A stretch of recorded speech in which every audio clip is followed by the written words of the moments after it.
তো কীভাবে করবে, তোমাকে ধরো তুমি প্রথমে একটা কোশ্চেন পেলে, ঠিক আছে, সেই কোশ্চেনটা তোমাকে ফার্স্ট কী করতে হবে, কোন সাবজেক্ট সেটা অবশ্যই তুমি সাবজেক্ট তো জানোই, কোন টপিক অবশ্যই তুমি সেই কোশ্চেনটার নাম্বার লিখবে খাতায়, সেই খাতায় লিখে পাশে লিখবে টপিক নেম। ধরো আমি এখানে একটা উদাহরণ নিয়েছি, ABC can finish A work in 15 days working alternately. তাহলে এই যে এটা কিসের টপিক, এটা টাইম অ্যান্ড ওয়ার্কের টপিক তোমার ম্যাথের, ঠিক আছে। তো তোমাকে প্রথমে কি করতে হবে, এটা কোশ্চেন নাম্বার, যে কোশ্চেন নাম্বারটা আছে সেই কোশ্চেন নাম্বারটা লিখে তার পাশে লিখতে হবে টপিকের নেম ফার্স্টে করতে হবে। সেকেন্ড স্টেপ কি, সঠিক হয়েছে না ভুল হয়েছে বা করা হয়নি সেটা লিখবে। ধরো তুমি অ্যাটেম্প্ট করেছো, তাহলে অ্যাটেম্প্ট লিখে দিলে। তারপরে কি লিখা তোমাকে ভাবতে হবে কি এটা সহজ ছিল না মাঝারি কঠিন ছিল না খুবই কঠিন ছিল তোমার পক্ষে, এটা কি অ্যানালাইজ করবে পুরোপুরি তোমার লেভেল অনুসারে। তো তোমার লেভেল অনুসারে ধরো আমি দেখেছি এটা আমার কাছে একটু মডারেট লেগেছে, তো আমি লিখে দেবো মডারেট, ঠিক আছে। তারপরে কি লিখবো, সময় কেন লেগেছে, অর্থাৎ আমি কোশ্চেনটা মডারেট লাগুক আর না লাগুক আমার পড়তেও সময় লাগতে পারে, বা আমি সলভ করে ফেলেছি সলভ করতেও সময় লেগেছে, তাই সময়টা কেন লেগেছে আর কেমন লেগেছে সেটা জানতে হবে। তো কেমন লেগেছে, আমার এটা যেহেতু মডারেট লেগেছে আমার সময়টা একটু বেশি লেগেছে, অর্থাৎ স্লো হয়েছে, ঠিক আছে। তারপরে স্টেপটা কি ছিল, তোমাকে দেখতে হবে কি কনসেপ্টটা কেমন ছিল। তো কনসেপ্টটা ইজি ছিল, কনসেপ্ট ছিল ইজি বাট লেন্দি, ঠিক আছে। কনসেপ্ট ছিল কি ইজি আর লেন্দি, কোশ্চেনটা আমি দেখে কি অ্যানালাইজ করেছি, কনসেপ্টটা ছিল ইজি কিন্তু লেন্দি। তারপরে তোমাকে অ্যানালাইজ করতে হবে যে তোমার এই যে কনসেপ্টটা ছিল সেই কনসেপ্টটা কি পরিষ্কার, পরিষ্কার বলতে কি পুরো ক্লিয়ার তোমার, না একটু একটু জানা না একদম জানা নেই। তো এখানে আমি কি আমার যেটুকু অ্যানালাইজ করেছি কি এখানে আমার একটু একটু জানা, অর্থাৎ আমি এটা বেশি পুরোপুরি আমি ক্লিয়ার নয় আমার কাছে, একটু একটু জানা। তো তারপরে কি লিখতে হবে যে ভুল করেছো, সেই ভুল করার পেছনে কারণটা কি। আমি যদি এটা ভুল করতাম তাহলে আমি এটার পেছনে একটা কোনো কারণ লিখতাম যে আমি এটার কনসেপ্টই জানি না, বা আমি এটা সিলে মিস্টেক করে দিয়েছি, বা এটা টাইম ম্যানেজমেন্ট করতে পারিনি। তো সেটা হচ্ছে তারপরে লিখতে হবে, জাস্ট এইভাবে অ্যারো করতে করতে যেতে হবে। তো এই যে লেখা আছে না, ভুল করার কী কী কারণ হতে পারে, ভুল করার কারণ হতে পারে হয়তো কনসেপ্ট জানতে না, নয়তো ফর্মুলা ভুলে গেছো, নয়তো কোশ্চেন বুঝতেই পারোনি, নয়তো ক্যালকুলেশনে কোনো জায়গায় মিস্টেক হয়ে গেছে, নয়তো কনফিউজড হয়ে গেছো এক্সামের প্রেশারে, নয়তো গেস করেছো। এই যে তোমার স্টেপ কটা, একটা দুটো তিনটে চারটে পাঁচটা, এই যে পাঁচটা কারণ হতে পারে তোমার ভুল হওয়ার, এগুলো ছাড়াও আরও কোশ্চেন হতে পারে।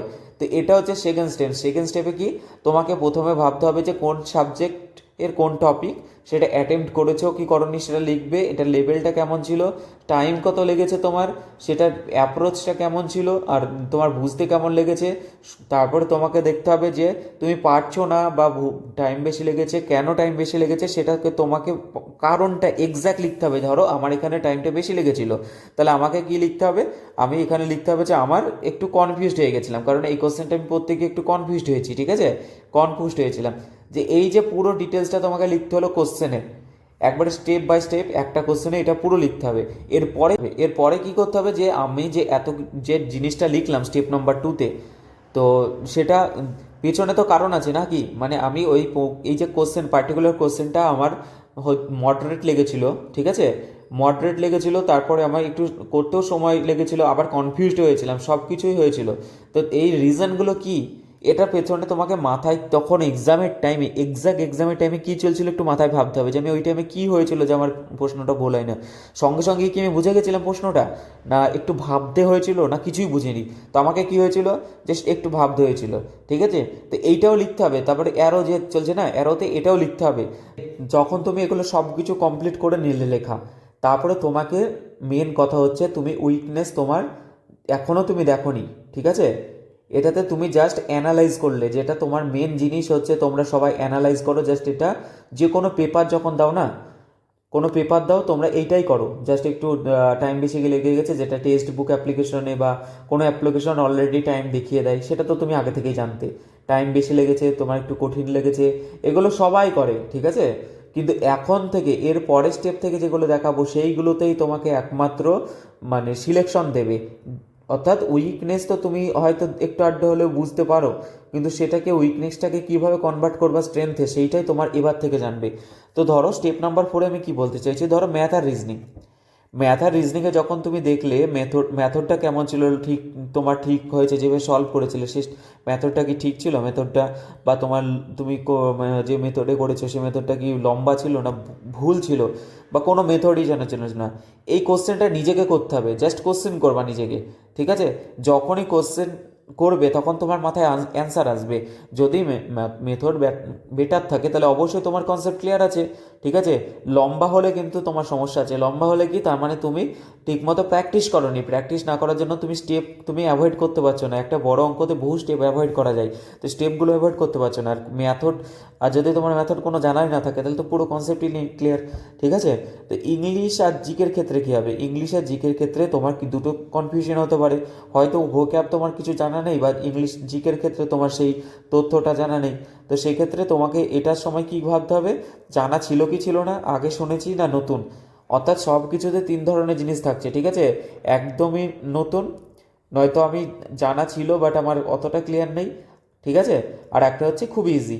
তো এই তিনখানা জিনিস হতে পারে তোমার কাছে। আর 1 থেকে 8 নাম্বার স্টেপ পর্যন্ত জাস্ট লিটারালি খাতায় লিখতে হবে, ঠিক আছে? খাতাতে ধরো question by question, 1 number question, 2 number question, 3 number question, যেভাবে স্টেপ দেখালাম না, এই স্টেপ দেখে অ্যারো দিয়ে দিয়ে দিয়ে তোমাকে 8 থেকে 8 নাম্বার স্টেপটা খাতায় লিখতে হবে।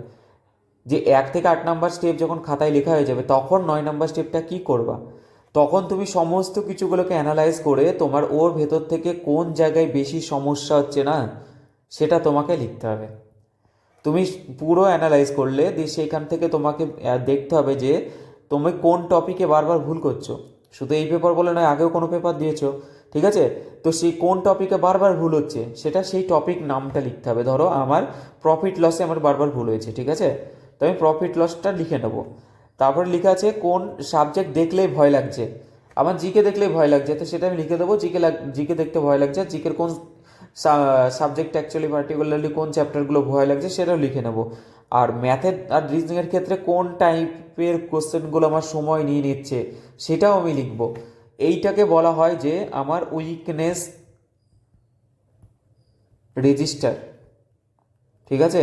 এর জন্য একটা রেজিস্টার বানাতে হবে যেখানে তোমার উইকনেস রেজিস্টার করতে হবে। অর্থাৎ আমার একটা উইকনেস রেজিস্টার কি, প্রফিট লস চ্যাপ্টার। 2 নম্বর রেজিস্টার কি, আমার ভয় হচ্ছে জিকেতে কিছু একটা পার্টিকুলার টপিকে। 3 নাম্বার কি, এইভাবে রেজিস্টারে আমাকে লিখতে হবে। সেটা কীভাবে, সপ্তাহে প্রথম দিকে জানা বিগিনার আছো, একটা মক টেস্ট দিবে, কি প্রিভিয়াস ইয়ার পেপার দিয়ে, এই যে পুরো আমি যে স্টেপগুলো বলছি সেই স্টেপটাকে পুরো করতে হবে। আর উইকনেস রেজিস্টারে করতে হবে। দুটো খাতা চলবে। একটা খাতাতে হচ্ছে কি তোমার 1 থেকে 8 নাম্বার স্টেপ, 100টা কোশ্চেনেই 1 থেকে 8 নাম্বার স্টেপ লিখতে হবে। 2 নাম্বার যেটা রেজিস্টার, ঠিক আছে, উইকনেস রেজিস্টার বলে এটাকে। তো উইকনেস রেজিস্টারে তোমাকে যে তুমি যে টপিকগুলো তুমি পেলে এর মধ্যে থেকে 1 থেকে 8-এর মধ্যে যে টপিকগুলোতে তোমার সমস্যা, সেই রেজিস্টারে তোমাকে সেই টপিকগুলোর নাম লিখতে হবে। এবং সেই টপিকগুলোর নাম লেখার পরে তোমাকে টাইম দিতে হবে একটা পার্টিকুলার কোনো একটা দিন। এই দিনটার মধ্যে আমি সমস্ত কিছু করব। তো ছোট ছোট যখন টপিক হবে, তখন ম্যাক্সিমাম 7 দিন দিবা। আর যখন তোমার কাছে প্রচুর বড় ভুল আছে তখন তুমি একটা টাইম দেবা। তো সেক্ষেত্রে আমি জাস্ট একটা উদাহরণ দিয়ে বোঝাচ্ছি। এখানে স্টেপ নাম্বারটা কি, তুই ধরো একটা নির্দিষ্ট একটা টাইম দিয়ে দিলে, লিখেছে, আমি কি লিখেছি, 100 দিন পরে কি পারবো, যে প্রশ্ন করবা। মানে আমি যে রেজিস্টারটা বানালাম সেই রেজিস্টার মধ্যে যে প্রবলেমগুলো আছে সেই প্রবলেমগুলো কি 100 দিন পর ঠিক করতে পারবো, ঠিক আছে? তো সেই ঠিক করতে পারবো কি পারবো না করার আবার সেই রেজিস্টার নাম্বার 1-এ আসতে হবে, যেটাতে 1 থেকে 8টা স্টেপ আমাকে লিখতে হয়েছিল একটা কোশ্চেনের পাশে পাশে, ঠিক আছে? সেই পাশে তোমাকে এবার সমান দিয়ে অ্যান্সার লিখতে হবে। কি অ্যান্সার লিখতে হবে, 100 দিন পরে পারবে কি পারবে না। তো কিভাবে কারণ লিখবে, কারণটা লিখবে, ধরো একটা কোশ্চেনে প্রথম কোশ্চেনটা আমার ধরো মডারেট লেগেছিল কারণ কনসেপ্ট আমার অতটা ঠিক ছিল না, তাহলে আমি এখানে পাশে লিখে দেবো কনসেপ্ট পড়তে হবে। কি, কনসেপ্ট পড়তে হবে, যার ফলে কনসেপ্ট পড়লে আমি পেরে যাব। কোনো একটা কোশ্চেন আমি এমনি পারিনি কারণ আমার ফর্মুলা ভুলে গেছি, তাহলে আমি এখানে লিখতে হবে ফর্মুলা পড়তে হবে, তাহলে আমি জেনে যাবো সেই পার্টিকুলার টপিকের আমার ফর্মুলাগুলো মনে নেই। তারপরে কোনো একটা টপিকে দেখা যাচ্ছে টাইম টাইম লাগছে, আমার ঠিকমতো ক্লিয়ার আছে বেসিক কিন্তু টাইম লাগছে, তাহলে আমি পাশে লিখে দেবো কি প্র্যাকটিস করতে হবে। তো এইভাবে 10 নম্বর যে স্টেপটা আছে, রিজন লিখতে হবে কোথায়, রেজিস্টার নাম্বার 1 1 থেকে 10-এ। রেজিস্টার নাম্বার 2টা কি ছিল, উইকনেস রেজিস্টার, মানে যে উইকনেস চ্যাপ্টারগুলোর নাম জাস্ট লেখা। কিন্তু রেজিস্টার নাম্বার 1-এ কি 1 থেকে 8 নম্বর পার্টিকুলার একটা কোশ্চেনে জাস্ট অ্যারো অ্যারো দিয়ে চলছিল না, সব লিখতে লিখতে যাচ্ছিলো। তারপর সমান দিয়ে তোমাকে লিখতে হবে এটা কি সলিউশন, ঠিক আছে? সলিউশন এটা পারবি কি পারবে না। তার আগে রেজিস্টার নাম্বার 2টা কি, এটা হচ্ছে কি তোমাকে রেজিস্টার করা যে উইকনেসগুলো কোথায় আছে। আর রেজিস্টার নাম্বার 1টা কি, তোমাকে স্টেপ বাই স্টেপ লেখা যে প্রবলেমগুলো আমার কি চলছে। দিয়ে যখনই তোমার 10টা স্টেপ হয়ে যাচ্ছে, ঠিক আছে, 10টা স্টেপ হয়ে গেলে তোমাকে জাস্ট এবার তোমাকে কমিটমেন্ট করতে হবে, যেটা খুবই ইম্পর্টেন্ট। তোমাকে নিজের ওপর একটা টার্গেট রাখতে হবে। সে কীরকম কমিটমেন্ট থাকতে হবে, স্টেপ নম্বর 11 বলছে যে কি এই টাইপ আবার যদি আসে, সেই টাইপের কোশ্চেন, জিকে বলো, রিজনিং বলো, ম্যাথ বলো, সেই টাইপের কোশ্চেন যদি আবার আসে, তাহলে কি পারবা? নিজেকে প্রশ্ন করবা, পারবো না সন্দেহ আছে, পারতেও পারি না পারতেও পারি, আর পারবোই না, ঠিক আছে? তো এইটা তোমাকে বুঝতে হবে তোমার স্ট্রেংথের ওপর, তুমি পড়ছো কি পড়ছো না তার উপর, ঠিক আছে? তো এটা হচ্ছে 11 নম্বর স্টেপ। 12 নম্বর স্টেপ কি, তোমার এই যে যখন এরকম কোশ্চেন করবা, তখন তোমার মাথায় আসবে তো আমি তো কিছু পড়েই নি, তাহলে আবার আসলে পারবো, তখন পড়লে পারবো। তো তো অবশ্যই তাহলে তো তুমি তো এখন তোমার এখনকার লেভেলও তো জানতে হবে না। তো এখন লেভেলে সেই পার্টিকুলার টপিকে, মানে পার্টিকুলার কোশ্চেনে যে টপিক থেকে এসেছিলো সেই টপিকটা তোমাকে পাশে লিখে দিতে হবে, যে স্টেপ ছিল না সেখানে লিখতে হবে তোমার এই টপিকে কি 0% কভার আছে, 25, 30, 50 অ্যাপ্রক্সিমেট তোমাকে লিখতে হবে, যেটা অ্যাকচুয়ালি তোমার কতটা কভার আছে, ঠিক আছে? কেন এটা লিখতে হবে, কারণ যখন তুমি উইকনেস রেজিস্টার করছো, উইকনেস রেজিস্টারে তোমাকে টপিকের নামগুলো লেখা আছে, সেখানে তোমাকে উইকনেস রেজিস্টারে গিয়ে পাশে ওই ব্র্যাকেটে তোমাকে এই পার্সেন্টেজটা লিখতে হবে। এবং যে যে চ্যাপ্টারটা দেখবা তোমার বারবার কোশ্চেন আসে, কিন্তু তোমার সেখানে বেশি শেষ নেই, বেশি কিছু করার নেই, সেইগুলোকে তোমাকে আগে করতে হবে। নাকি যে চ্যাপ্টার তুমি করে গেছো, যেমন টাইম অ্যান্ড ওয়ার্ক ধরো তোমার করা আছে, বারবার তুমি ওটাই প্র্যাকটিস করো, ওটাই করো, এতে কোনো নাম্বার ইমপ্রুভমেন্ট হয় না। নাম্বার ইমপ্রুভমেন্ট হয় যেগুলো পারো না সেগুলো শিখলেই। কারণ মক টেস্ট অ্যাকচুয়ালি কি, মক টেস্টে কোনো মানুষের মানে স্কোর ভালো আসাটা খারাপ, স্কোর খারাপ আসা খারাপ, ভালো কেন? স্কোর ভালো আসলে তুমি তোমার উইকনেস দেখতেই পাবে না। ইজি মক টেস্ট দিচ্ছ তুমি, কিন্তু স্কোর খারাপ আসলে কিন্তু অবশ্যই, হ্যাঁ, মক টেস্ট ইররিলেভেন্ট হলে হবে না। প্রিভিয়াস ইয়ার পেপার, অবশ্যই প্রিভিয়াস ইয়ার পেপার থেকে একমাত্র অ্যানালাইজ করা যায়, ঠিক আছে? তো প্রিভিয়াস ইয়ার পেপারে তোমার পেপারের স্কোর খারাপ আছে, তাহলে তোমার মাথায় রাখতে হবে মক টেস্ট থেকে তুমি তুমি তোমার এই যে রেজিস্টার বানাচ্ছ না, রেজিস্টারে তুমি চ্যাপ্টারগুলো আইডেন্টিফাই করতে পারছো যে এইগুলো আমাকে পার্টিকুলারলি শেষ করতে হবে। তো সেক্ষেত্রে তোমার নাম্বার কম আসলেই বেটার, যাতে এক্সাম হলে এরকম না হয় যে আমি এগুলো পাচ্ছি না। তার আগেই তুমি জেনে গেছো তোমার উইকনেস কোথায়, তার আগে টাইম পাবে, সেই টাইমের মধ্যে তুমি সব কিছু কভার করে এক্সামে যাও। 13টা কী হবে, তোমার সেই টপিক থেকে কত মার্ক আসে সেগুলো তোমাকে অ্যানালাইজ করতে হবে। যেখানে তুমি বিভিন্ন ইউটিউব ভিডিও দেখো, টিচারদের দেখো, কিন্তু নিজে থেকেও অ্যানালাইজ করতে হবে যে পার্সেন্টেজ থেকে আমার ভিডিও পরীক্ষাতে কটা কোশ্চেন আসছে, অল্প আসছে না বেশি আসছে, এটা কেন করতে হবে? কারণ তুমি যখন রেজিস্টার বানাচ্ছ উইকনেসে, ঠিক আছে, সেখানে ধরো তুমি একটা চ্যাপ্টারের নাম লিখলে, সাপোজ ইনস্টলমেন্টের চ্যাপ্টার নাম লিখলে, ঠিক আছে, এবার সেখানে তুমি লিখে দিয়েছো তোমার 100%-এর উইকনেস আছে, 100% জানো না। কিন্তু তুমি যখন অ্যানালাইজ করছো, অ্যানালাইজ করে এই যে 13 নম্বর স্টেপটা দেখছো যে কয়েকগুলো তোমার টপিক থেকে কেমন মার্কস আছে, তখন দেখছো যে ইনস্টলমেন্ট বিগত 2 বছরে আসেইনি, তাহলে তুমি এটাকে প্রায়োরিটি আগে দেবে না, আগে দেবে তোমার অন্য রেজিস্টারে যেগুলো আছে সেগুলো। এর মানে এই নয় যে রেজিস্টার ইনস্টলমেন্ট আসেনি, আমি জাস্ট উদাহরণ দিচ্ছি, ঠিক আছে, মানে একটা পার্টিকুলার টপিকে। তো সেইভাবে তোমাকে 13 নম্বর স্টেপে দেখতে হবে যে আমি যে রেজিস্টারটা তুমি বানিয়েছো, সেই রেজিস্টারে তো তোমার বিভিন্ন টপিক এসেছে, কোনটাকে আগে প্রায়োরিটি দেবে, তাকেই প্রায়োরিটি দেবে যার ওয়েটেজটা বেশি পরীক্ষায়, ঠিক আছে, যার ওয়েটেজ বেশি প্লাস যে টপিকে তোমার মানে সেরকম শেষ নেই, তো সেটাকে আগে প্রায়োরিটি দেবে। এবং যখনই এইগুলো করছো সেগুলোর সময় সব সময় স্টেপ নাম্বার 14টা অল টাইম মাথায় চলবে, সেটা হচ্ছে কি ডেঞ্জার জোনটা তোমার কোথায়, মানে কি তুমি কোনগুলো বারবার ভুল করো, আর কোনগুলোতে তোমার সময় বেশি লাগে, আর কোনটাতে তোমার ভয় লাগে। কারণ এই জিনিসগুলো তোমার একমাত্র ঠিক হবে প্র্যাকটিস থেকে। বারবার ভুল হচ্ছে তার মানে কি তোমার প্র্যাকটিসের অভাব আছে, তুমি বারবার মক টেস্টে গিয়ে ফেল করছো। বেশি সময় লাগছে সেটারও প্রধান কারণ হচ্ছে প্র্যাকটিস কম, আর ভয় লাগছে সেটারও কারণ প্র্যাকটিস কম। এই তিনটে জিনিস প্র্যাকটিস কমেই হয়, এই তিনটে জিনিস কোনোদিন কনসেপ্টের ভয় হয় না। ঠিক আছে, ভয় লাগবে কি, কনসেপ্ট জানো না, সেটা আবার ভয়ের কী আছে? বেশি সময় লাগছে কি, কনসেপ্ট তুমি ঠিকমতো জানো, প্র্যাকটিস করো না বলেই হচ্ছে। তো সেই ক্ষেত্রে প্র্যাকটিসের অভাবে এই তিনটে হয়। 14 নম্বর স্টেপটা তোমাকে মাথায় রাখতে হবে যে বারবার ভুল হচ্ছে কোনো একটা টপিকে। ধরো তোমার একটা নির্দিষ্ট টপিকে বারবার ভুল হয়, কোনো একটা নির্দিষ্ট টপিকে বেশি সময় চলে যায়, কোনো একটা টপিক আসলেই তোমার ভয় লাগে, তার মানে এই তিনটে টপিকে তোমার প্র্যাকটিস নেই। তো এই রেজিস্টার ওখানে পার্টিকুলার তোমাকে লিখে দিতে হবে এটাতে প্র্যাকটিস নেই। বুঝতে পেরেছো ব্যাপারটা?